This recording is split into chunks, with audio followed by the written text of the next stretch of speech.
வாங்க உங்கள் பேர் என்ன? செந்தில்குமாருங்க சார். எந்த ஊர்? கோயம்புத்தூருங்க சார். சரி, நடிப்பீங்களா? நடிக்க மாட்டேன் சார். நடிக்க மாட்டியா? என்னையா நீ நடிக்க மாட்டியா? இல்லை நீ நடிக்கிற என் படத்தில், அதான் உன்னை கூப்பிட்டு கேட்குறேன் அப்படின்னா. அப்படிங்களா சார், என்னவா நடிக்கணும்? நீ என்னவா நடிக்கலான்னு நினைக்கிற? இல்லை இந்த படத்தில் நான் குண்டா இருப்பேன், இப்போ கொஞ்சம் பெரிய உடம்பா இருக்கிறதுனால நான் சொன்னேன், இந்த அடி ஆட்கள் மாதிரி கட்ட கிட்ட கொடுத்தீங்கன்னா நான் பின்னாடி ஓரமாக நின்றுக்குவேன் சார், எனக்கு அது ரொம்ப பிடிக்கும் வில்லனா அப்படின்னு. ஐயோ, இந்த படத்துக்கே நீ தான் ஹீரோவாக நினைக்கிறேன். ஹீரோவான்னு எனக்கு சிரிப்பு வந்துருச்சு. சார் என்னடா நீ சிரிக்கிற அப்படின்னாரு. இல்லை சார், நீங்கள் ஒருவேளை சார் ஹீரோங்களா? நீ தான்ப்பா ஹீரோ. ஒரு கதை, உன் ஃபோட்டோ பார்த்தோன்னே நீ சரியாக இருப்பேன்னு நான் தீர்மானிச்சிட்டேன். அப்போ எனக்கு ஒரு பெரிய ஐயோ, எனக்கு நம்பவே முடியல. இப்போ நான் ஓகே சொல்கிறதுக்கு முன்னாடி அவங்களே ஃபிக்ஸ் பண்ணிட்டாங்க. உடனே அதில் 2 பேர் இருப்பாங்க இல்லையா? எப்பவுமே ஒரு சினிமா ஆஃபீஸில் என்ன பேர் சொல்ல வேண்டாம், பாதி பேர் மேலே போயிட்டாங்க, பாதி பேர் சினிமா விட்டு வெளியே போயிட்டாங்க. அதில் ஒரு 4 பேர் சிகரெட்டு குடிச்சிட்டே பார்க்குறாங்க என்ன. இல்லை செல்வா, இந்த கேரக்டருக்கு ஒத்து வராதுன்றான். ஐயோ, இவர் ஓகேனாலும் விட மாட்டான் போல் இருக்கு. எதுக்கு ஒரு மேக்கப் டெஸ்ட் வச்சுட்டேன் என்ன அப்படி ஒரு 2 பேர். அப்புறம் மத்தியானம் கேமராலாம் கொண்டு வந்துட்டாங்க, நான் அங்கேயே நிற்கிறேன். மேக்கப் டெஸ்ட் எடுக்கிறாங்க, நாங்கள் நின்றுட்டுருக்கேன். மேக்கப்லாம் போட்டுட்டு எல்லாம் உள்ளே போய் ஆர்வமாக நிற்கிறம்போது அந்த சிகரெட்டு குடித்த அந்த 4 பேர் அப்படியே திருப்பி என்ன ரவுண்டு கட்டி பார்க்குறாங்க. இந்த கேரக்டருக்கு பார்த்திபன் சார் தான் சரியாக இருப்பார், நான் ஏற்கனவே சொன்னேன். ஏன் ரிஸ்க் எடுக்கிறாரு செல்வமணி? இல்லை இல்லை, இன்னொருத்தன் வரான் மேக்கப் போடும்போது. ஆக்சுவலாக சரத்குமார் சார் தான் அடிக்கடி பார்த்துட்டு போகிறாரு சார், அவர் கன்ஃபார்ம் தான். அப்படியா? அவங்கெல்லாம் நடிக்க வேண்டிய வேஷமாக எனக்கு சொல்கிறாரு. சீச்சி, அது இருக்காது. இல்லை சார், அதுக்காது அதுதான் சார். இப்போ இதெல்லாம் சொல்லி எனக்கு டெஸ்ட்டுக்கு கூப்பிட்டு போகிறாங்க. போய் நிற்கும் போது என்னை சுற்றி அந்த சிகரெட் குடிச்ச அந்த 8 வில்லன் ஆல்ரெடி கன்ஃபார்ம். நான் வரவே கூடாதுங்கிறதுல உறுதியாக இருக்காங்க, ஜெயிச்சிடவே கூடாது. அதில் கேமராமேன் நம்ம பன்னீர்செல்வன், ஆமாம் தாடி, ஆட்டோவில் லேட்டாக ஃபாஸ்ட்டாக வந்துட்டார். Ready ready Selva, sorry late ஆகிடுச்சு. அவர் என்ன கூட பார்க்கல, வந்து கேமராலாம் வச்சுட்டு ரெடி, யார் யார் ஆர்டிஸ்ட்டுமா அந்த மார்க் அங்கே கொடுத்துரு அப்படின்ட்டு வர சொல்லு அப்படின்னார். அவர் என்னை ஃபேஸே பார்க்கல சார். நான் பாட்டுக்கு வந்து நின்னேன். குனிஞ்சிட்டு பார்த்தாரு, கொஞ்சம் கீழே குனிமா, கீழே குனிஞ்சேன். என்ன பாரு, கேமரா பாரு, பார்த்தாரு. எனக்கு நான் இது கருக்குனுச்சு.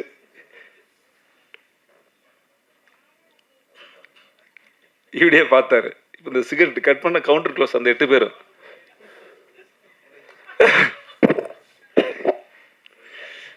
சைலண்டாக இருந்தேன்.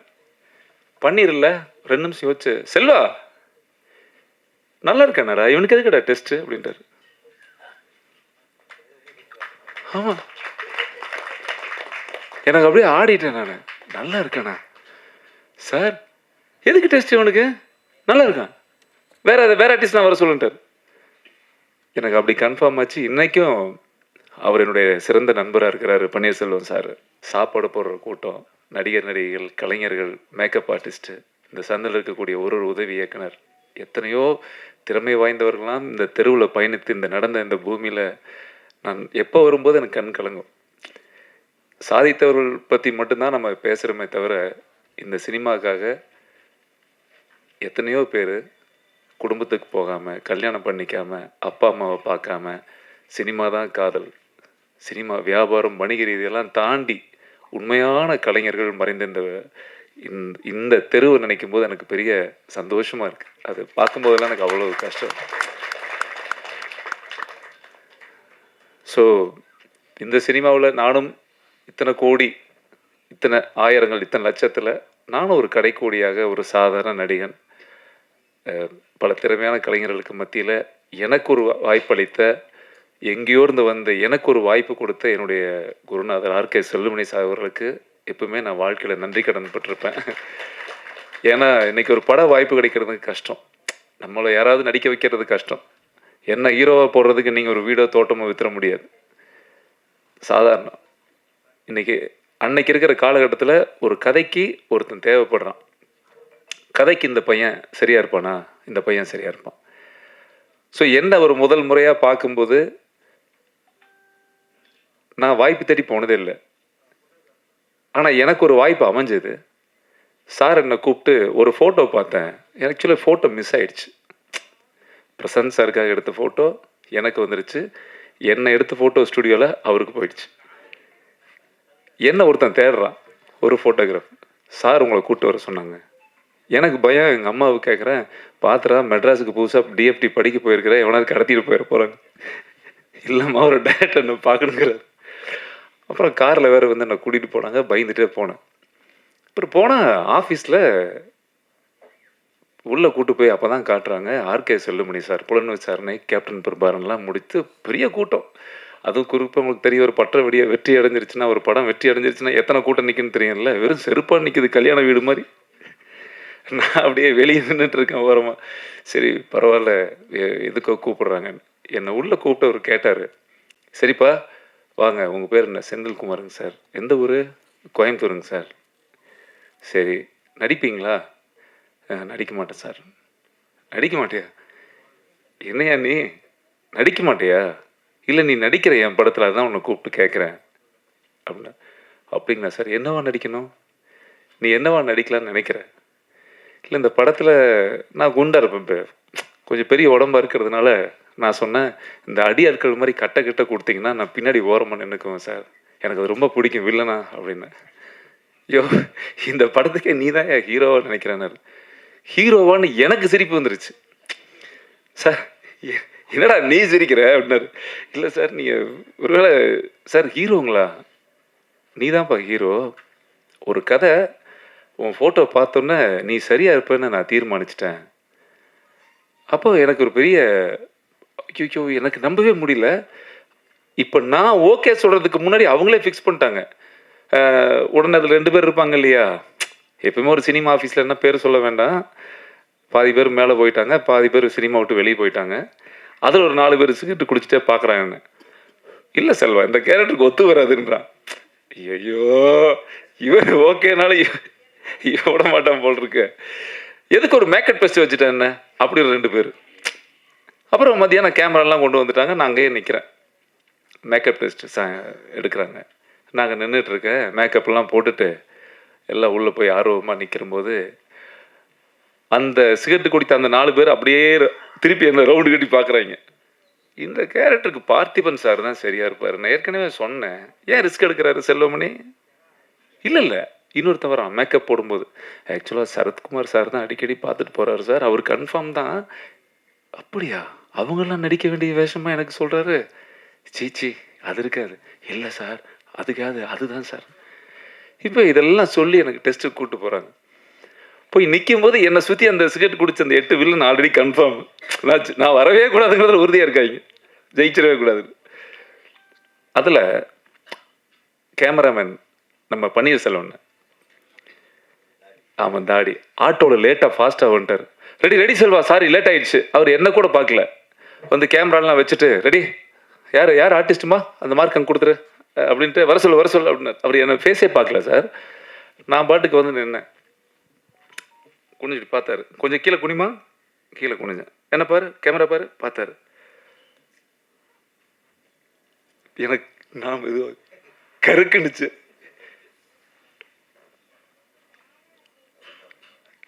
இப்படியே பார்த்தாரு. இப்போ இந்த சிகரெட் கட் பண்ண கவுண்டர் க்ளோஸ் அந்த 8 பேரும்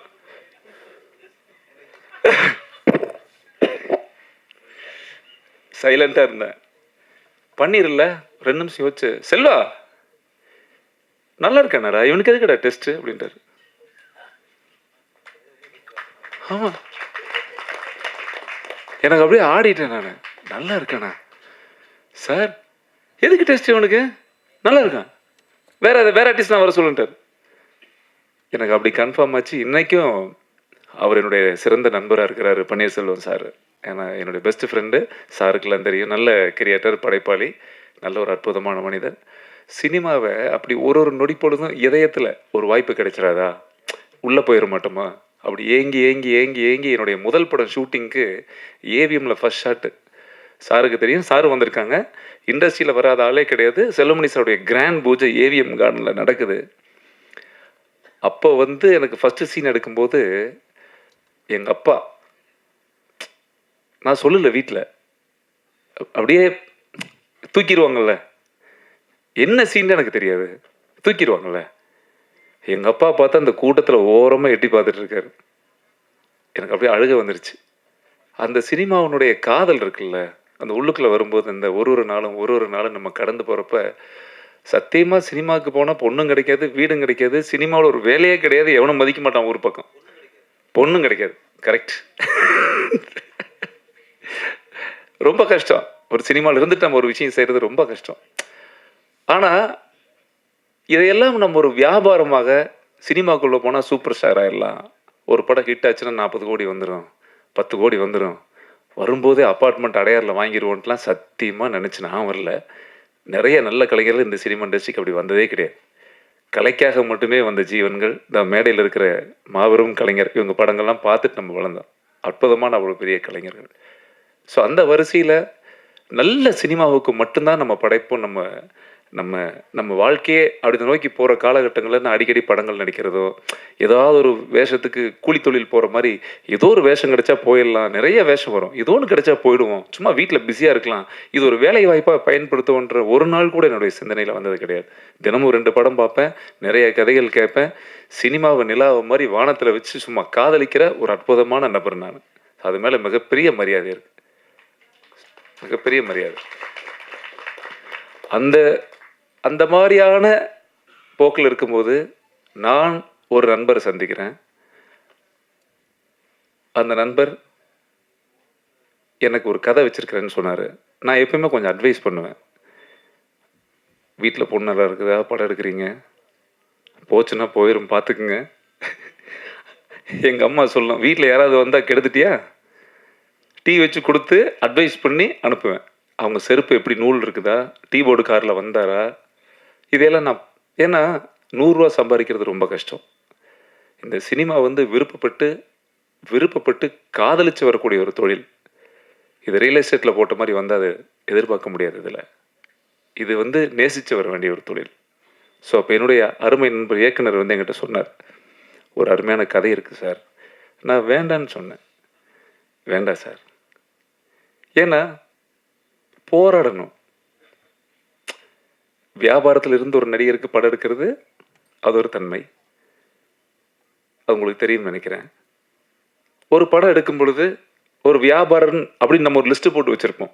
அது தியேட்டர் வரைக்கும் பேசும், ரிலீஸ் வரைக்கும் பேசும். ஸோ அந்த மாதிரியான சூழலில் அவர் என்னை கேட்கும்போது நண்பனாக, ஒரு தோழனாக நான் அவருக்கு சொல்ல வேண்டிய கடமை என்ன, அக்கறை தான். எனக்கு ஒரு அட்வான்ஸ் கிடைச்சா போதும், எனக்கு ஒரு படம் கிடைச்சா போதுங்கிறதெல்லாம் தாண்டி சக கலைஞனாக நான் அவருக்கு அக்கறையின் காரணமாக தான் சொன்னேன். அப்புறம் போயிட்டார். அப்புறம் திரும்ப வந்து என்கிட்ட ஒரு புக்கு கொடுத்தாரு. சரி, நீங்கள் கதை தான் கேட்க மாட்டீங்க, இந்த புக்கு படிங்கன்னாரு. நான் படித்த உடனே நான் அப்படியே அந்த வாழ்க்கைக்குள்ளேயே போயிட்டேன். நான் அந்த ஒரு வாழ்வியல், பா என்ன ஒரு அருமை கனமான கதை அது. அப்படியே நான் எனக்கு என்ன சொல்கிறதுனே தெரியல. இந்த ரஞ்சித் இல்லை, நான் இன்னும் கொஞ்சம் அதில் மெனக்கெட்டுருக்கணும்னு தோணுச்சு எனக்கு. நான் அவர்கிட்ட சொல்லிட்டே இருப்பேன், இன்னும் நான் மெனக்கெட்டுருக்கணும் சார், இன்னும் நம்ம நிறைய உழைச்சிருக்கணுமோ அதில். எனக்குள்ள அந்த குறை அன்சாட்டிஸ்ஃபைடு. ஏன்னா அந்த அவரோட படைப்பு அவ்வளோ பாரமாக இருந்தது, கனமாக இருந்துச்சு. அதில் இருக்கிற ஒரு பாத்திரங்களும், நான் அந்த ரவிச்சந்திரன் ஒரு விஷயத்தை படிச்சுட்டு அங்கே நான் தெரியவே இல்லை. நான் இமிடியட்டாக சார் ஷூட்டிங் போகலாம் சார், அது எந்த அளவுக்கு பொருளாதாரம் நீங்கள் குறைச்சி செய்கிறீங்களோ அந்த அளவுக்கு நமக்கு நல்லது சார், ஆனால் ஷூட்டிங் போயிடலாம், சூப்பராக இருக்குது சார், கதை நல்லா இருக்குது, கதையாக நல்லா இருக்குது, ஏன் சார் என்ன யோசிச்சிங்க, எவ்வளவோ பெரிய நடிகர்லாம் இருக்காங்க, கொஞ்சம் நீங்கள் இந்த கதையை யார்கிட்டயே ட்ரை பண்ணியிருந்துருக்கலாமே அப்படின்னாரு. அவர் சொன்ன பதில் கேட்டு தான் எனக்கு ரொம்ப ஷாக் ஆகிட்டேன். சார், நான் வந்து ஒரு வியாபாரத்தோடு முயற்சி பண்ணியிருந்தேன், அந்த கதையை வச்சுட்டு நான் எங்கே வேணால் எப்படி வேணால் போயிருந்துருக்கலாம். என் மனசுக்குள்ளே இந்த கதையை நான் எழுதும்போது, அந்த சம்பவத்தை பேப்பரில் படிக்கும்போதும் எனக்கு உங்கள் முகம் ஞாபகம் வந்தது அப்படின்னு சொன்னார். எனக்கு அதுவே தேங்க்யூ ஸோ மச் சார், பெரிய விஷயம். ஏன்னா இந்த எத்தனையோ கோடி கலைஞர்களில் ஒரு நல்ல கதை எழுதி அதில் என்னுடைய முகம் உங்களுக்கு வரும்போது எனக்கு ஒரு சந்தோஷம் தானே, அதில் எனக்கு ஒரு பெரிய மகிழ்ச்சி. அது எப்படி சார் வரும், அது எனக்கு உண்மையாகவே எனக்கு அது ரொம்ப மகிழ்ச்சியாக இருக்குது. ஸோ அப்படி ஷூட்டிங் ஸ்பாட் போகும்போது எப்படி எடுப்பார், இது எப்படி வரப்போகுது, எப்படி எடுத்திருக்கிறோம், இதில் கமர்ஷியலாக பாட்டு இருக்குதா, 10 ஃபைட்டு கிடக்குதா, இது கமர்ஷியலாக இப்படி அடித்தா வருவான், அப்படி போனால் வரும், பாட்டெல்லாம் இப்படி இருந்தால் வருன்ற எந்த மெனக்கெடுதலுமே கிடையாது. ஒரு அழகான ஒரு உண்மைத்தன்மையை ஒரு திரைக்கதையின் மூலமாக எங்கேயுமே போர் அடிக்காமல் ஒரு படமாக கொடுத்துருக்காரு. சூப்பராக இருக்குது. அந்த படத்தை நான் பார்த்தேன். நல்லா இருக்குது சார். நல்லா இருக்கு, நல்லா இருக்கு. எனக்கு ஆனால் ஒன்று சார், வணிகமாக இது நான் அதையும் சொல்லிடுறேன் மனசாட்சியில். என்ன எல்லாருமே இன்றைக்கி நம்ம வந்து ஒரு ஆடியோ ரிலீஸு பாடல் வெளியிடுறோம். ஒரு தர்ம சங்கடமான உங்களுக்கும் தெரியும். எப்படியாவது நீங்கள் தான் கொண்டு போய் சேர்த்தணும் பத்திரிக்கை, எப்படியாவது எப்படி சேர்க்கறது? என்ன பால் பாக்கெட்டா காலையில் அம்மா பால்னு போய் வீடு வீடு போடுறதுக்கு? நல்லா இருந்தால் ஓடும் இல்ல, அவ்வளோதான். இந்த படம் நல்லா இருக்கு நம்புறோம். சரி, படம் நல்லா இருக்கு தானே, வியாபாரமாக இருக்க வேண்டியதானே? நல்லா இருக்குல்ல, வந்து செக்க போட்டு கொடுக்க வேண்டியதானே? ஏன் வரல? ஒரு குழப்பம். நல்லா இருக்கு, ஆனால் ஏன் ஒரு பரபரப்பு இல்லை? சார் கஷ்டப்படுறாரே பாவம். எனக்கு அவரோட குடும்பத்தை நினச்சி எனக்கு ஒரு ஒரு ஃபோன் வரும்போதெல்லாம் எனக்கு கஷ்டமாக இருக்கும். ஐயோ அவருக்கு என்னடா அது நல்லா இருக்கு படம், ஏன் அது இல்லை? ஒரு 10 பேர் பார்த்துருப்பாங்க.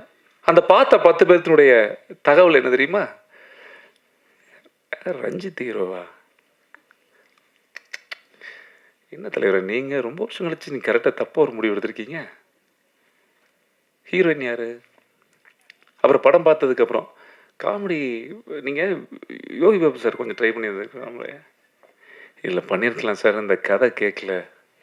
கதை கதை கேட்காது சார், காசு கேட்குங்கிறான் ஒரு டிஸ்ட்ரிபியூட்டர் என் பக்கத்தில். சரி ஓகே பரவாயில்ல, காசு கேட்குது.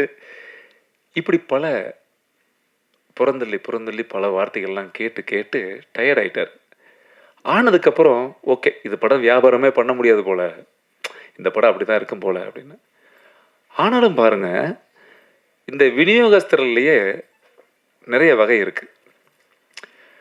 ஃபாலோயர்ஸ்னு சில பேர் இருப்பாங்க. ஃப்ரான்ச்சைசி மாதிரி ஒரு டீ கடை நல்லா ஓடிச்சுன்னா உடனே நம்ம ஊரில் போட்டு காசு பண்ணுறது. சொந்தமாக பண்ணு வைக்க மாட்டான், சொந்தமாக பால் வாங்கி கறந்து டீ ஊற்ற மாட்டான், கஷ்டப்பட மாட்டான். அதில் அப்படி ஒரு டிஸ்ட்ரிபியூட்டரை பார்த்தா அதான் நம்ம திருச்சி ஜின்னா. பாய் தங்கமே, அஜய் ஃபிலிம் சூப்பர். சாமி இருக்கீங்களா? என்ன போயிட்டாரா? இல்லை நீ சொல்றது நெகட்டிவ் பார்த்து என்ன? இல்லை கொஞ்சம் இல்லை சொல்லும் போதே கபுக்குங்குதுங்கிற. இல்லை அட்வான்ஸ் செக்லாம் வாங்கியாச்சு, கவலையே பட. இனி போனாலும் கவலை இல்லை. என்ன சொல்ல வரேன்னா, ஒரு படம் பார்த்துட்டு சார் இந்த படம் நான் வாங்கிக்கிறேன், பெரிய விஷயம் தானே. இந்த படம் நான் வாங்கிக்கிறேன் சார், இந்த படத்தை நான் ரிலீஸ் பண்ணுறேன், இந்த படத்தை நம்ம பிரிண்ட் போட்டு ரிலீஸ் பண்ணுவோன்னு சொல்லி ஒருத்தர் இந்த படத்தை வாங்கியிருக்கிறாரு. அவருக்கு உண்மையாகவுமே மனசார நான் நன்றி சொல்லிக்கிறேன். கண்டிப்பாக அவர் சந்தோஷமாக இருக்கும். ஏன்னா பெரிய விஷயங்க சார். சின்ன படம், நாங்கள்லாம் சின்ன நடிகர்கள். சின்ன நடிகர்கள் நல்ல நடிகர்கள் தான், அது வேறு விஷயம். இப்போ மேகாலயெல்லாம் கோச்சுக்கு போகிறாங்க. ரொம்ப அவங்க தமிழ் ஆர்வம் எந்த அளவுக்கு படத்தில் நடிச்சிருக்காங்கன்னு படம் பார்த்தா தான் நான் சொல்ல முடியும். நீங்கள் கண்டிப்பாக படம் பார்த்துருவீங்க, அடுத்த வாரம் கண்டிப்பாக நீங்கள் படம் பார்த்துருவீங்க. பார்த்துட்டு நீங்கள் பேசுகிறது தான் இனிமேல். ஏன்னா நான் பேசுகிறத விட நீங்கள் தான் சொல்லணும் எந்த மாதிரி நடிச்சிருக்காங்க, சூப்பராக பண்ணியிருக்காங்க, அந்த குழந்தைங்க நல்லா நடிச்சிருக்கிறாங்க. நான் தனித்தனியாக ஒருத்தருக்கும் சொல்கிறது வேறு. மியூசிக் டைரக்டர் முதல் கொண்டு, வரிகள் எழுதிய என்னுடைய அன்பு நண்பர் ரகுமான் முதல் கொண்டு, எடிட்டர் எங்கே பப்ளிசிட்டிக்காரனே ஆகிட்டேன். நீ இந்த படம் நல்லா இருக்குன்னு எப்போ தெரியுமா கண்டுபிடிச்சேன்? அவர் பிஸியான editor sir. Vijay Sethupathi sir படம் நிறைய படம்லாம் பண்ணிட்டு இருக்காரு. ஒரு நாளைக்கு 15 போஸ்ட் போட்டுகிட்டே இருப்பார். அருமை அருமை, விரைவில் வருகிறது. அப்போ யோசிப்பேன், இவன் தான் எடிட்டரு, நல்லா இருக்கோ இது. நான் படம் பார்க்கறதுக்கு முன்னாடி புரியுதா? ஏன்னா ஒரு எடிட்டர் எடிட் பண்ணுற எடிட்டர் தினமும் 5 போஸ்ட் போடுவார், காலை வணக்கம் மாதிரி, விரைவில் இறுதி முயற்சின்னு. இவர் டைரக்டர் சும்மா இருக்காரு, இவர் ஏன்டா ஓவரா பண்ணிட்டு இருக்காருன்னு எனக்கு உங்களுக்கு புரியுதாக்கண்ணா? எனக்கு அது அந்தளவுக்கு சந்தோஷமாச்சு. நீங்கள் யார் ஒரு ஒரு கலைஞர்களுக்காக கலைஞர் சப்போர்ட் பண்ணி இந்த நான் இருக்கேன் கூடன்னு சொல்லி ஒரு நல்ல படத்தை நீங்கள்லாம் கொண்டாடுறீங்களே. நம்மகிட்ட காசு பணம் இல்லாமல் இருக்கலாம், ஆனால் உசுரை கொடுக்குறோம்ல, அது பெரிய விஷயம் சார். அந்த டீம் அமைஞ்சது பெரிய பாக்கியம். அதில் அது உண்மையாகவே எனக்கு ஒரு நாளும் இதில் ப்ரொடக்ஷன் மேனேஜர் நம்ம வேலுல ஆரம்பித்து நம்ம மியூசிக் டைரக்டரில் ஆரம்பித்து இதான் சாரோட நண்பர்கள் சொன்னாங்க. ஐயோ சார் சொன்னாங்க, எவ்வளோ போட்டாங்க என்ன பண்ணாங்க அதெல்லாம் தெரியாது, அதெல்லாம் அந்த ஏரியாவுக்கு நம்ம இல்லை. ஏதாவது ஒரு சூழல்ல ஒரு நல்ல படம், ஒரு கதை கேட்டுட்டு அவங்க ஒரு ஹெல்ப் செய்றாங்கங்கும் போது, இந்த படம் நல்ல படமா இருக்கிறதுனால தான் சார் இத்தன உதவி உங்களுக்கு வருது. இது கண்டிப்பா நல்லா இருக்கும் சார். நான் நம்புறேன். நல்லா இருக்கும். நான் இப்பவும் சொல்றேன் சார், இந்த படம் நீங்க பார்க்க போறீங்க. இந்த படம் பார்த்துட்டு, பட்டைய கிளப்பிடுச்சுடா. இந்த படம் ரிலீஸ் ஆன உடனேயே எங்கேயோ போயிருவோம். இதுவரைக்கும் என் வாழ்க்கையில எங்க அம்மா சத்தியமா அந்த மாரி எண்ணத்துல நான் நடிச்சதே கிடையாது. ஆனா ஒண்ணு, இந்த படத்துல பெரிய திருப்தி என்னன்னா, ஒரு நல்ல படம் நடிச்சிருக்கேன். 30 வருஷத்துல நெறைய படத்துல இந்த படம் நடிச்சிருக்கேன்ற ஒரு பெரிய மன திருப்தி இருக்கு. இந்த படத்துல எனக்கு. ரொம்ப திருப்தி இருக்கு. ரொம்ப ஹேப்பியா ஃபீல் பண்ற ஒரு படமா இந்த இறுதி முயற்சி. நெறைய பேர் சொன்னாங்க. அது என்ன இறுதி முயற்சின்னு சொல்லும்போது கூட, ஒரு முறையும் என்கிட்ட இந்த விளம்பரம் நேத்து குடுக்கும்போது பாதி பேர் சொன்னாங்க. "என்ன சார் இறுதி முயற்சின்னு தலைப்பு தான் தப்பா இருக்கு. என்ன இறுதி முயற்சின்னு வச்சுட்டீங்களே! என்ன முடிஞ்சதா?" நீங்க கேட்ட மாரி தான். என்ன முடிஞ்சது போல. இறுதி முயற்சி கீழ கமெண்ட். இறுதி முயற்சி, உறுதி முயற்சின்னு வைங்க. முதல் முயற்சின்னு வைங்க. அதுக்கு ஒருத்தங்க அதான் 30 வருஷமா முயற்சி தானே பண்றான். முதல் முயற்சி எப்படி வரும்? கீழ கமெண்ட் போயிட்டே இருக்கு. நான் பார்த்துக்கிட்டே இருக்கேன். சரி சந்தோஷம். என் அன்பு தங்கங்கள், நம்ம நண்பர்கள் தானே எழுதுறாங்க நம்மள பத்தி. பெரிய சந்தோஷம். அ என்னன்னா, இந்த படத்துல இறுதி முயற்சி அப்படிங்கிற தலைப்பு தான் இந்த படத்துக்கு மிக அற்புதமான தலைப்பு. கதைக்கு பொருத்தமான ஒரு தலைப்பு. இந்த படம் பார்க்கும் பொழுது, அதுதான் மிக ஒரு உறுதியான முயற்சியா இருக்கும். ஸோ இந்த படத்தில் நடிக்கிறதுக்கு இன்னைக்கு யார கூப்பிடணும்? இந்த படம் வெளிய போறதுக்கு எப்படி கொண்டு போகணும்? இந்த படத்த இவங்கள கூப்பிட்டா நல்லா இருக்குமா? அவங்கள கூப்பிட்டா எதுவுமே நாங்கலாம் திங்க் பண்ணல. இந்த படத்த லிஸ்ட் போடும்போது, ஆடியோ ஃபங்ஷன் நடக்குது சார். இந்த ஆடியோ ஃபங்ஷன நம்ம எப்படி பண்ண போறோம் அப்படின்னா, சார் சினிமா நல்லா இருக்குன்னு நினைக்கக்கூடியவர்கள் மட்டும் மேடையில வந்தா போதும் சார்னாங்க. அப்படி 2 பேர் என் அன்பு தங்கங்கள் பேரரசு சாரும், உதயகுமார் சாரும் வந்திருக்காங்க. நன்றி சார். நன்றி சார். ஏன்னா, அது நான் விளையாட்டுக்காக சொல்லல. எனக்கு நெறைய நடிகர்கள் நண்பர்கள் இருக்காங்க, இயக்குனர்கள் இருக்காங்க. மேடை அலங்காரத்துக்கு மட்டும் கூட்டிட்டு வர்றது விஷயம் இல்ல. படம் எப்படி இருக்குன்னு சொல்ற மாரி தான். பொருள் என்னப்பா? அப்படிங்கிற மாரி தான். ஒரு தயாரிப்பாளருடைய கஷ்டமும், நஷ்டமும் தெரிந்த இன்னைக்கு தமிழ் சினிமா இண்டஸ்ட்ரியினுடைய தரம் எங்க இருக்கு? சிறிய படங்களுக்கான அங்கீகாரம் இன்னும் ஏன் கிடைக்கல? தியேட்டர்கள் எதுக்கு நமக்கு அமையல? இன்னும் ஏன் நம்ம போராடிட்டு இருக்கிறோம்? நம்ம படம் ரிலீஸ் ஆகுது. திங்கட்கிழமை எந்த தியேட்டர்ல ஓடுதுன்னு நமக்கே தெரியாது. எந்த ஷோன்னு கூட தெரியாது. நிரந்தரமே இல்லாத வாழ்க்கை. அப்ப நிரந்தரமே இல்லாத தயாரிப்பாளர்களுக்கான ஒரு பாதுகாப்பு நலன்ல எந்த மனிதன் அக்கறையா இருக்கிறா? அக்கறையா இருக்கிறவங்க மட்டும் தான் மேடைக்கு வரணும் அப்படின்னு ஆசைப்பட்டோம். அந்த அக்கறையா இருக்கக்கூடிய ஜீவன்கள் இருவரும் மேடைக்கு வந்திருக்கிறாங்க. எல்லாத்தோட சார்புல நன்றி சொல்றேன் சாமி. ஸோ இது எல்லாத்தினுடைய தமிழ் சினிமாவுடைய பெரிய ஒரு விஷயம். எல்லா படம் அப்படிதான். ஓடுறதுக்கு முன்னாடி எல்லாம் சின்ன படம் தான். ஓடுனா பெரிய படம் நம்புறோம். இதுக்கு மேல பிரபஞ்சம் இருக்கு. நல்ல படத்தை தமிழ் மக்கள் வாழ வைப்பாங்க அப்படி நம்பிக்கை இருக்கு. ஓட வைப்பாங்க நம்பிக்கை இருக்கு. பார்ப்போம். கடவுள் ஆசீர்வாதம். வழக்கம் போல நானும் ஒரு வேண்டுகோள் வச்சுக்கிறேன். கடைசியா வேணா ரூம்குள்ள கூட்டு போய் என் தங்கங்களே நல்லபடியா பண்ணுங்க சாமி. எத்தனையோ பத்திரிகைகள் எழுதுறோம், எத்தனையோ விஷயங்கள் எழுதுறோம். ஸோ இந்த இறுதி முயற்சி அற்புதமான கதைக்களம் அவர் சொன்ன மாதிரி. ஏன்னா ஒரு குடும்பம் ஒரு தற்கொலை தீர்வாகாது அப்படின்ற ஒரு கதையை பேஸ் பண்ணி போகிறோம். இந்த கதையில் மிகப்பெரிய சம்பவம் என்னென்னா 100க்கு 99 குடும்பங்கள் கடந்து கொண்டிருக்கின்ற கஷ்டப்பட்டு கொண்டிருக்கிற நிகழ்ச்சியை இதில் படமாக நம்ம கொண்டு வந்து வச்சுருக்கோம். குடும்பத்துக்கு பிடிக்கும். ஸோ குடும்பங்கள் கொண்டாடுற அளவுக்கு நீங்கள் கொண்டு போய் சேர்த்துவீங்க நம்புகிறேன் தங்கங்களே. ரொம்ப நன்றி, அன்பு நன்றி. இங்கே வந்திருக்கிற எல்லாத்துக்கும் மனமாற நன்றி தெரிவிச்சுக்கிறேன். Thank you so much.